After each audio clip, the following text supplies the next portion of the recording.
Le cinéma, c'est l'endroit du premier baiser. Ah oui, oui, les salles, ça manque de fou. Le cinéma, c'est de la galoche. Le cinéma, c'est essentiellement de la galoche. Allez, on y va. Une scène de combat, de bataille ou une scène d'amour, je la ferai pas. Nous vivons une période tragique, absolument tragique. Les distributeurs ont des films à n'en plus pouvoir.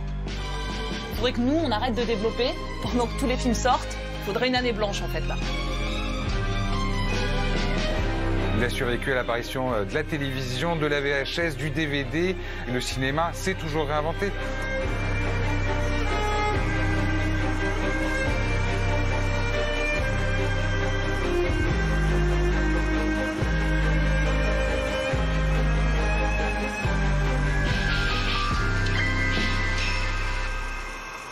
Et action!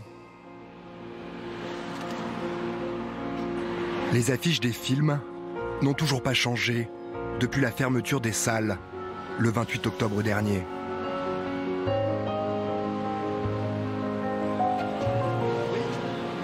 Ça, c'est les films qui sont sortis fin octobre. On a ADM de Maïwenn, on a un film sur Michel-Ange qui est assez incroyable. On était contents de les avoir et malheureusement, on n'a pas pu aller jusqu'au bout. Il y a très peu de personnes qui l'ont vu. On a décidé que quand on réouvrira, lorsqu'on réouvrira, et j'espère que ce sera bientôt, on reprendra les films qu'on avait arrêtés au moment de la fermeture. Je referme derrière parce qu'il y a des gens qui peuvent avoir envie de rentrer. Quand j'arrive, je vérifie un peu tout. Vérifier que tout fonctionne après plus de 4 mois de fermeture consécutive. Et après, il ne faut pas perdre de vue qu'on est fermé, c'est dramatique, mais on a quand même été beaucoup aidés. C'est-à-dire qu'aujourd'hui encore, on est soutenu par la mairie, on est soutenu par la région, on est soutenu par l'État.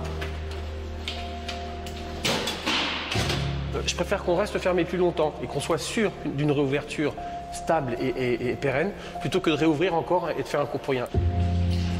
En attendant d'ouvrir, Arnaud veille au bon fonctionnement de ses projecteurs.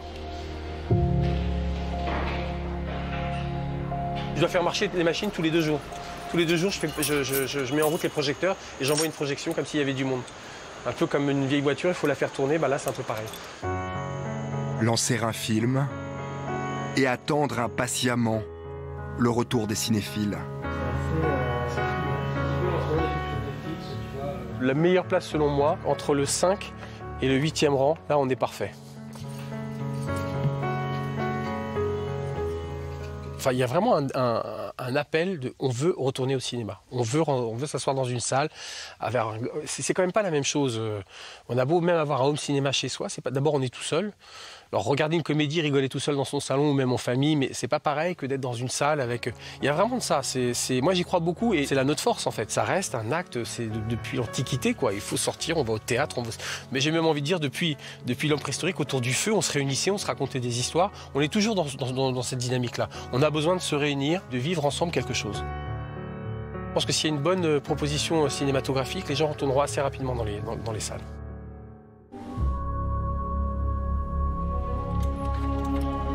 L'industrie cinématographique anticipe déjà la réouverture des salles obscures. Si toutes les productions se sont arrêtées pendant le premier confinement, depuis juin dernier, les tournages ont repris.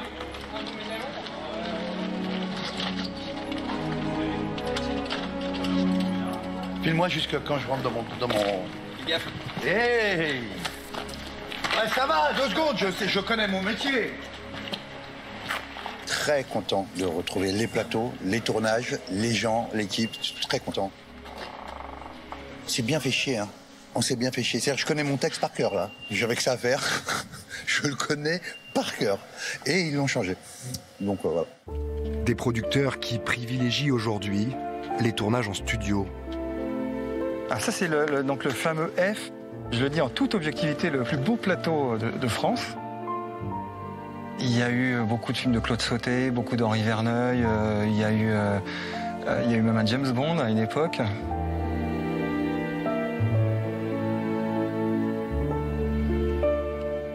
On a un peu cette impression que le studio donne une sécurité. On a un film juste après, pas sur ce plateau-ci, mais sur un autre, qui devait se tourner en décor naturel dans un hôpital.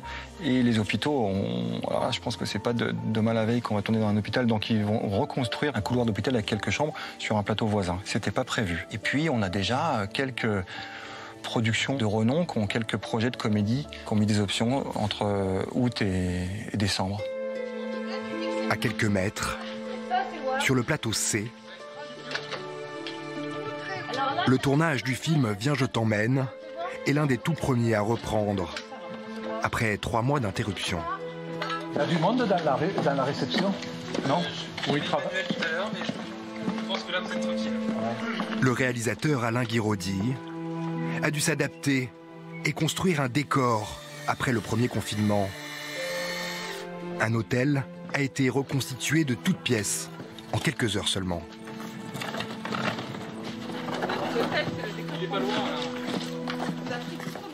Donc ça, c'est une réception d'hôtel, voilà, d'un hôtel qui s'appelle l'Hôtel de France à Clermont-Ferrand. Voilà. Petit côté désuet, un petit côté lupanar aussi, quoi. Voilà. On avait trouvé un décor à Saint-Denis et on devait tourner dedans, enfin, l'extérieur et l'intérieur de l'hôtel. Et puis, et là, à la reprise, effectivement, bon, impossible de tourner là-bas, quoi. La mairie, et on comprend pourquoi, la mairie ne nous a pas donné l'autorisation. Donc, on s'est rabattu sur le studio. On l'a construit un hôtel.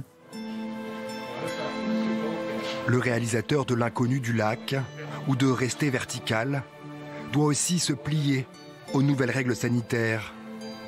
Sur le plateau de tournage, désormais, pas plus de 10 personnes. Finalement, ça va nous renvoyer, c'est pas très neuf, hein, c'est-à-dire ça va nous ramener un peu quand on tourne des scènes très très intimes, genre scènes d'amour, de sexe, ne serait-ce que pour les comédiens, pour le confort des comédiens, généralement on ne convoque pas tout le monde ces jours-là sur le décor, donc on travaille au minimum. Ça va nous renvoyer à cette façon de travailler, qui est pas mal hein, d'ailleurs, hein, moi j'aime bien, c'est une façon de travailler qui est très douce, quoi. C'est des façons de travailler qui prennent toujours un peu plus de temps, quoi. Voilà, c'est un peu ça mon inquiétude. J'ai pas de jours de tournage en plus, quoi.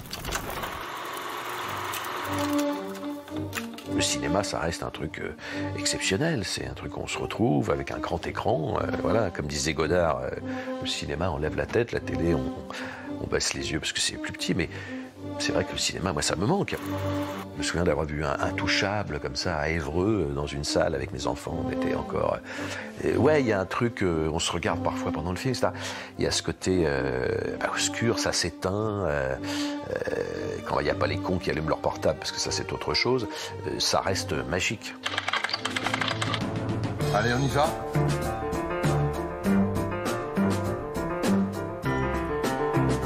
On enlève la piouille. On met le 32. Masque pour les techniciens et visière pour les comédiens. Allez, vas-y Noémie. Pendant les dernières répétitions du film d'Alain Guiraudy. On a quand même, on a passé tous les scènes où il y a du contact physique, quoi. On a cette chance-là, quoi. Donc, le plus chiant, c'est pour boire le thé, en fait, quoi. C'est ça. Ah, vivement qu'on renoue avec les travelling de 30 mètres. Allez. Action.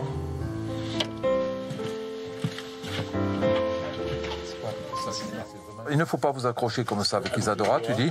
Lui, il dit, j'ai juste envie de la revoir. Ouais, on communique. Hein, pas vrai, Umivec, hein, qu'on arrive à communiquer. Voilà. Ça met un peu dans la bulle, la visière.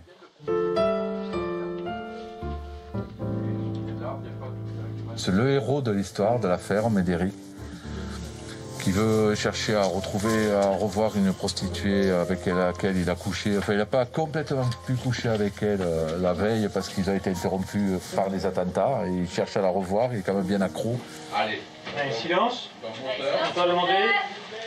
Tour. 10B sur 3, deuxième. Et action. Bonjour. Bonjour. Bonjour. Isadora est là? Non. Vous savez pas quand elle repassera? Qu'est-ce qui vous fait penser que je connaissais l'emploi du temps?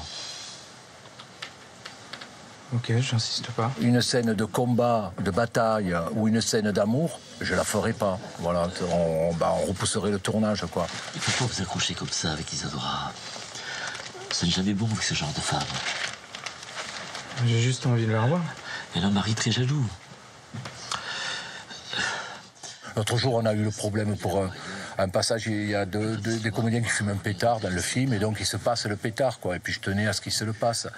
Il y a un comédien qui est à risque. Et lui, il tenait pas à fumer après quelqu'un d'autre, quoi. Il voulait un peu respecter le protocole. Donc on s'est adapté en termes de découpage de manière à ce que, il prend le pétard avec la main, mais il fume notre pétard.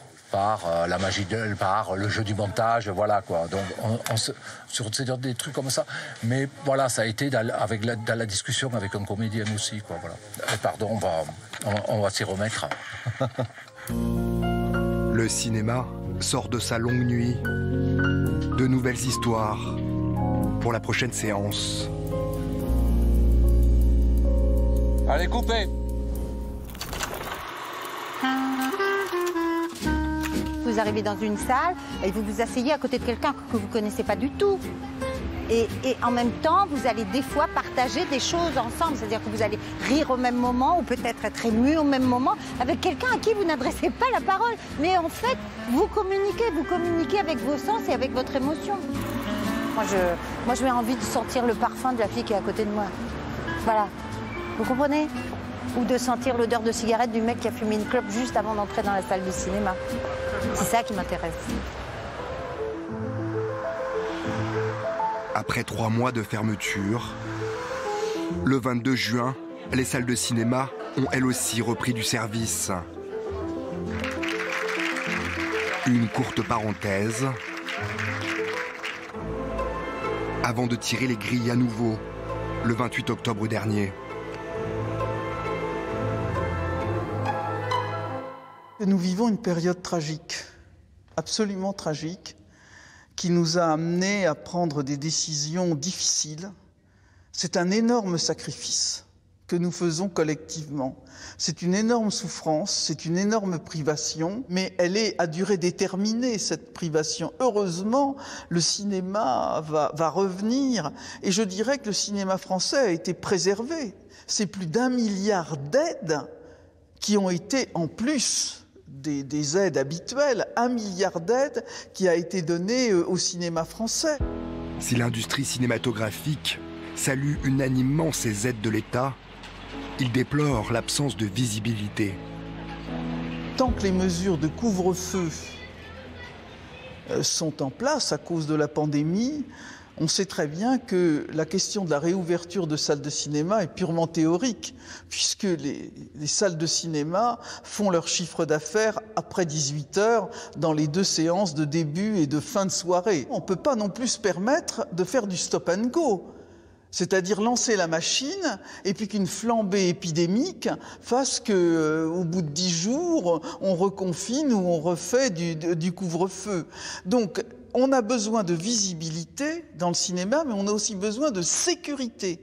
Et les deux choses sont aussi importantes l'une que l'autre. Mais moi, je suis très confiante. On va vers la réouverture des salles de cinéma. On va retrouver nos cinémas. Cet été, on sera au cinéma ? Cet été au cinéma, je croise les doigts.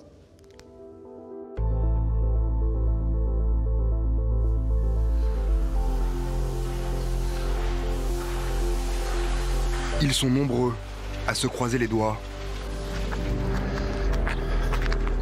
C'est un accès chantier provisoire. Hein. Ici, on construit un multiplex qui accueillera bientôt 5 salles de cinéma.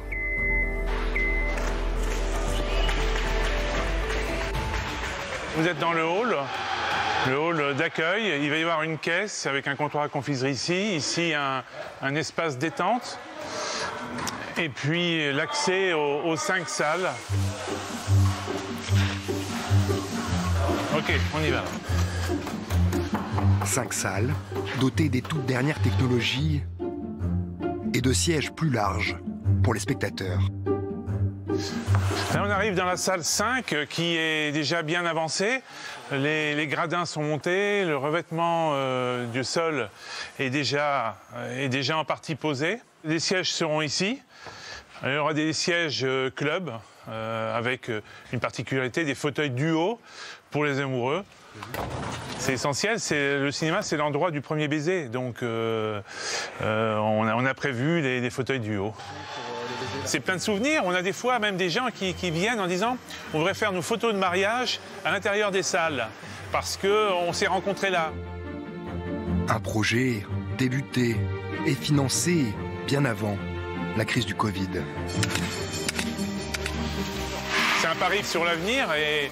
Quentin et ses 17 000 habitants a financé une partie des travaux. C'est un lien social avec les autres, c'est intergénérationnel, c'est un levier également économique, c'est un facteur d'attractivité pour une ville moyenne comme la nôtre. Donc à tous égards, c'est un investissement rentable, si je me place d'un point de vue cynique. C'est rentable économiquement, mais c'est rentable culturellement, c'est rentable socialement. C'est un bien indispensable à la respiration d'une petite ville.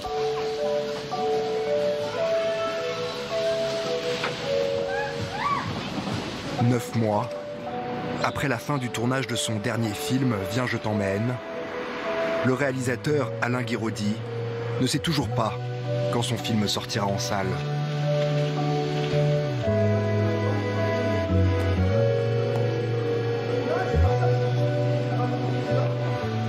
Ça commence à être long. J'ai pas l'habitude d'attendre aussi longtemps après avoir fini un film pour le montrer aux gens.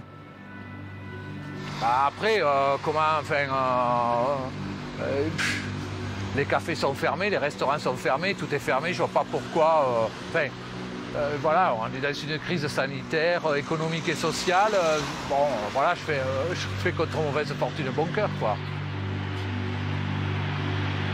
L'idée, c'était d'aller au Festival de Berlin, enfin, en tout cas, de présenter aux sélections de Berlin.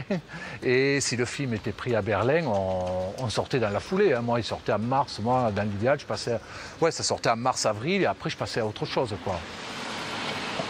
Là, maintenant, j'espère le voir projeté au Festival de Cannes. Ça reste à savoir quand est-ce qu'aura lieu le Festival de Cannes, quoi. On espère cet été, voilà. On espère qu'il sera pris aussi. Je pense que par rapport aux spectateurs, ça ne sera pas avant, là, ça ne sera pas avant l'automne. Enfin, mais même, je vous dis, pas avant l'automne, j'en sais rien, quoi. Vu le retard qui a été accumulé, je présume qu'il y a pas mal de films qui doivent sortir avant le mien, quoi. Voilà. D'ailleurs, j'imagine qu'il y a des films qui ne sortiront pas, même, qui vont peut-être directement partir en DVD ou je ne sais pas, quoi. Dans ces conditions, difficile de se projeter sur un prochain film. Voilà, donc, petite place du vieil Albi.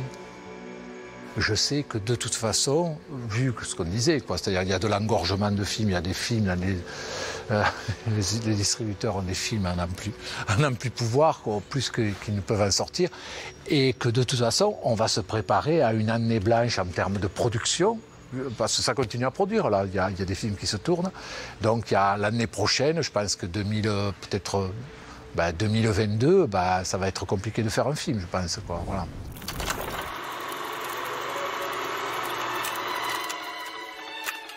Le cinéma, ça a été pour moi le premier endroit où je me suis autorisé à rêver. Quand j'étais jeune, le cinéma, j'ai grandi en banlieue parisienne, dans le 93, et dans mon petit quartier, il y avait 3-4 salles de cinéma, qui n'existent évidemment plus aujourd'hui. Mais c'est le premier endroit où on s'autorisait à rêver. Moi, j'aime bien arriver en avance, donc forcément, je me prends de tout ce qui se passe avant un film, mais arriver en avance pour choisir sa place, la place idéale selon vous. Alors, pour certains, c'est au milieu. Moi, j'aime bien être sur les côtés, pour allonger les jambes aussi.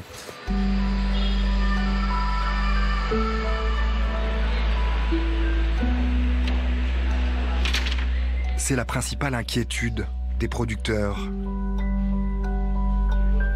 Ces mois de fermeture vont provoquer d'énormes problèmes dans la distribution des futurs films.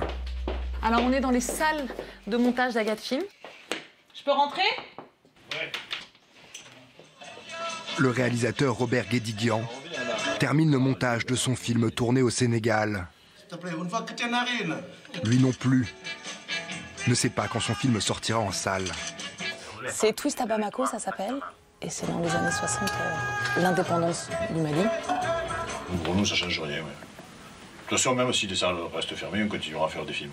On fera toujours des films, toujours. Alors après, le tournage, il ne le dit pas, mais le tournage a quand même été interrompu. Combien de temps? 7 mois. On a arrêté en mars et on a repris en octobre. Et il a fallu en plus rapatrier. Il y a des décors de dingue parce que c'est dans les années 60. Ouais. Et donc il a fallu rapatrier des décors qu'il a fallu ramener là-bas, les voitures, les camions, voilà. Des choses.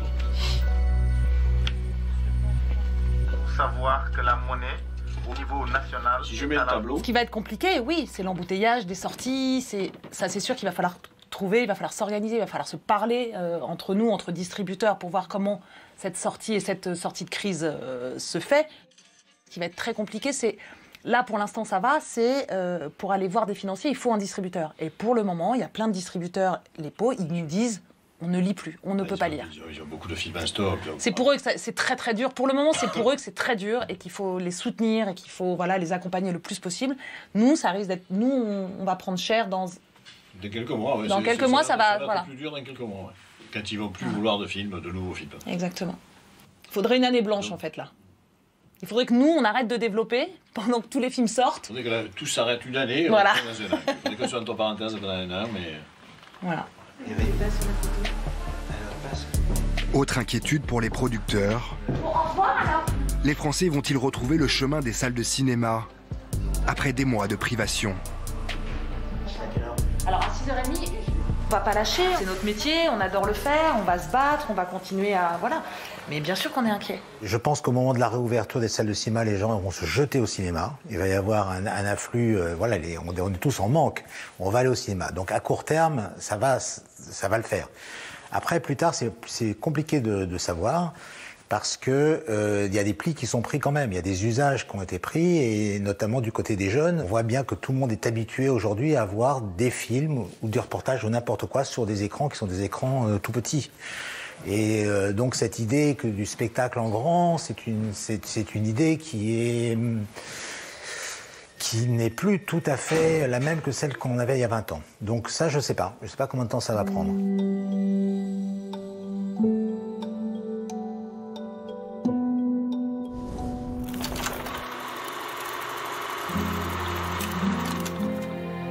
C'est sacré, c'est un temple, c'est quasiment religieux d'aller au cinéma.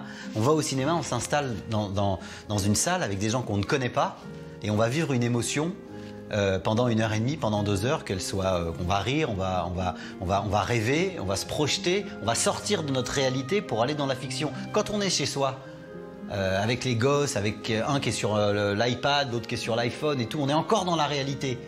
On n'est pas totalement dans la fiction. Au cinéma, on se déconnecte. Avant le film, il y a « Veuillez couper votre portable ». On coupe son portable. Et on est déconnecté et on est prolongé dans la fiction. Et on a besoin de cette fiction. Ça nous permet de rêver et de sortir de cette réalité. Putain, il y a une détresse psychologique en ce moment. Il y a un poids sur nos épaules. Quand on va au cinéma, pendant 1h30, on n'est plus là. On est dans le film avec les personnages. Et c'est ça, je pense, qui nous manque à tous cruellement. J'ai ce souvenir-là aussi, quand tu fais comme ça. Quand tu mets ta main et que tu as 16-17 ans, et que t'es comme ça, et que la fille, elle te dit « Qu'est-ce que tu fais ?»« Non, rien du tout, non, c'est vachement bien. » Voilà, j'ai eu ça aussi. Créer encore des souvenirs et attirer un nouveau public.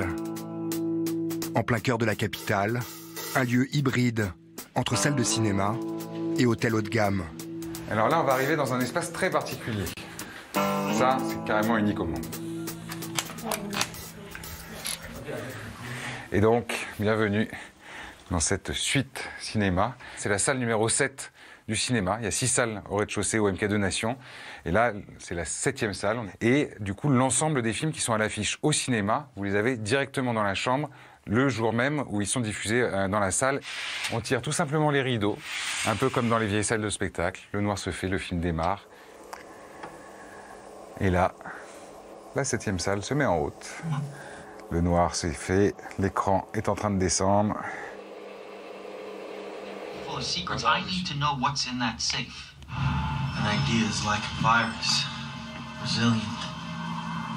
Highly contagious. Là, vous êtes dans un endroit totalement unique avec un projecteur 2K DCI avec un film de Christopher Nolan, et même lui serait content de la qualité qu'il retrouvera ici.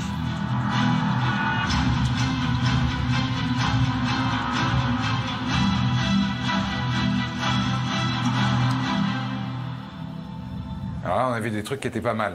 Effectivement, déjà quelques petites innovations, mais là, un endroit très particulier.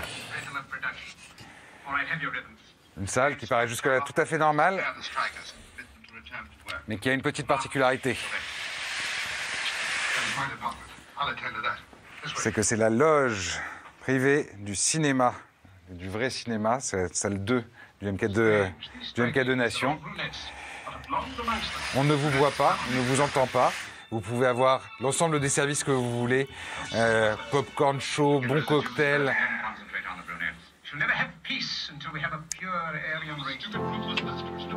Faire face aujourd'hui à la concurrence des plateformes, se réinventer en permanence.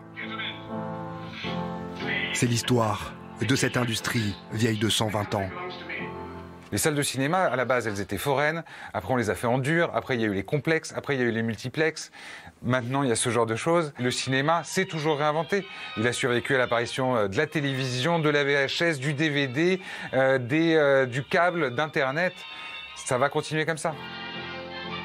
Il y a beaucoup de choses à réinventer, mais cette réinvention, elle est passionnante. Elle est passionnante dans les écrins pour accueillir le cinéma, mais elle est aussi passionnante pour les créateurs, parce que vous verrez, il y a peut-être beaucoup de films à sortir, mais dans ce beaucoup de films, il y a surtout énormément de merveilles. Et ces merveilles, ça va être pour le plus grand plaisir des spectateurs, et on l'espère très bientôt.